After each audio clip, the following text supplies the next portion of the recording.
பீகார் தேர்தல் பிரச்சாரத்தில்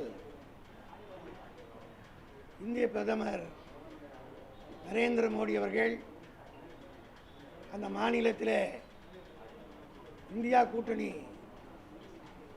வெற்றியை நோக்கி சென்று கொண்டிருப்பதை தாங்கிக் கொள்ள முடியாமல் வழக்கமாக அவர் செய்கின்ற பொய் பிரச்சாரத்தை நேற்றைக்கு பீகாரிலும் அரங்கேற்றியிருக்கிறார். அங்கே அவர் பேசுகிற போது பீகார் மாநிலத்து மக்கள் மத்தியிலே தமிழர்கள் மீது ஒரு அவநம்பிக்கையும் ஒரு விரோத மனப்பான்மையும் ஏற்படுத்துகிற வண்ணம் அவருடைய பேச்சு அமைந்திருக்கிறது. நீங்கள் எல்லாம் ஊடகக்காரர்கள், தமிழ்நாட்டை சுற்றி வரக்கூடியவர்கள், தமிழ்நாடு அமைதி பூங்காவாக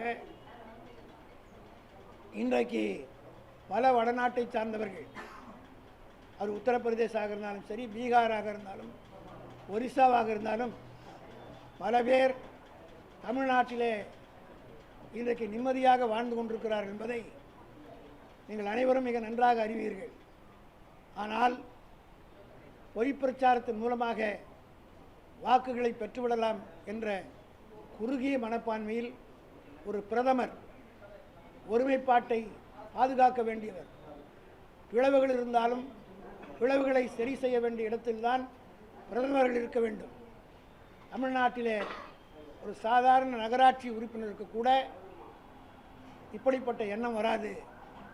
ஜாதியின் பெயராலோ, மொழியின் பெயராலோ, மதத்தின் பெயராலோ, மாநிலத்தின் மீதா வாரியாக பிரச்சனைகளை பேசுகின்ற குறுகிய மனப்பான்மை தமிழ்நாட்டிலே இருக்கக்கூடிய எந்த கட்சியை சார்ந்தவர்களாக இருந்த கவுன்சிலர் கூட வராத ஏற்படாத ஒரு எண்ணம் இன்றைக்கு பாரத பிரதமருக்கு ஏற்பட்டு அவர் அந்த பிரச்சாரத்தை செய்திருக்கிறார். இது முதலல்ல.